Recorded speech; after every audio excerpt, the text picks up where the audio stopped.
السلام علیکم ورحمۃ اللہ وبرکاتہ۔ پیارے ناظرین و سامعین، آج کا واقعہ 12,000 یہودی کے بندر ہونے کے ہے۔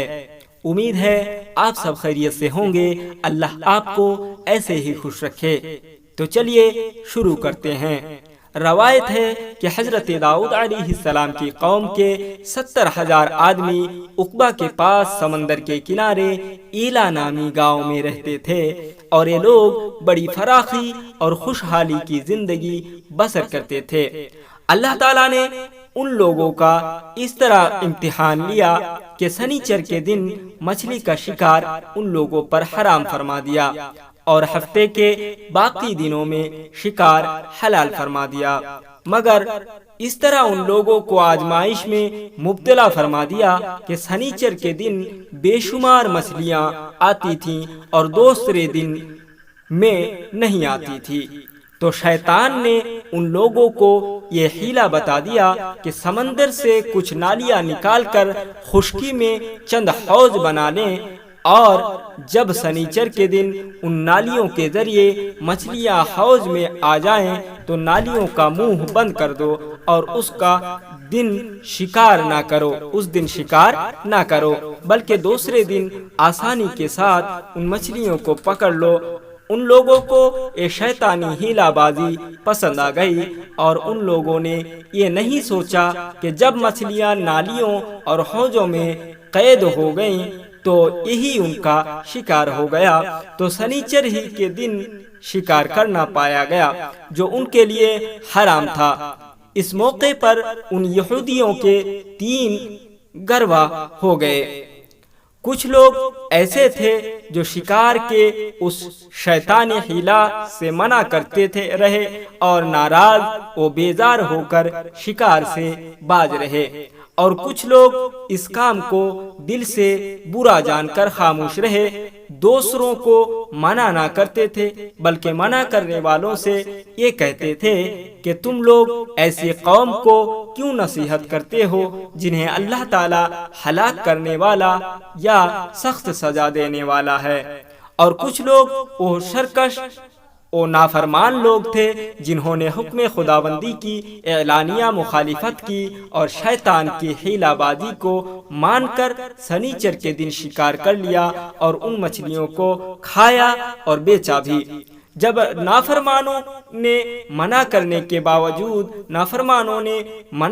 کے باوجود شکار کر لیا تو منع کرنے والی جماعت نے کہا کہ اب ہم ان معصیت کاروں سے کوئی میل ملاپ نہ رکھیں گے۔ چنانچہ ان لوگوں نے گاؤں کو تقسیم کر کے درمیان میں ایک دیوار بنا لی اور آمد و رفت کا ایک الگ دروازہ بھی بنا لیا۔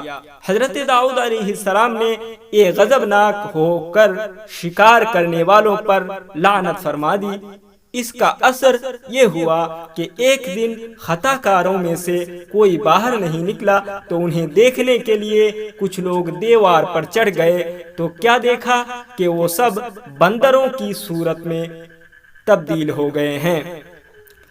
اب لوگ ان مجرموں کا دروازہ کھول کر اندر داخل ہوئے تو وہ بندر اپنے رشتہ داروں کو پہچانتے تھے اور ان کے پاس آ کر ان کے کپڑوں کو سونگھتے تھے اور زار و زار روتے تھے، مگر لوگ ان بندر بن جانے والے کو نہیں پہچانتے تھے۔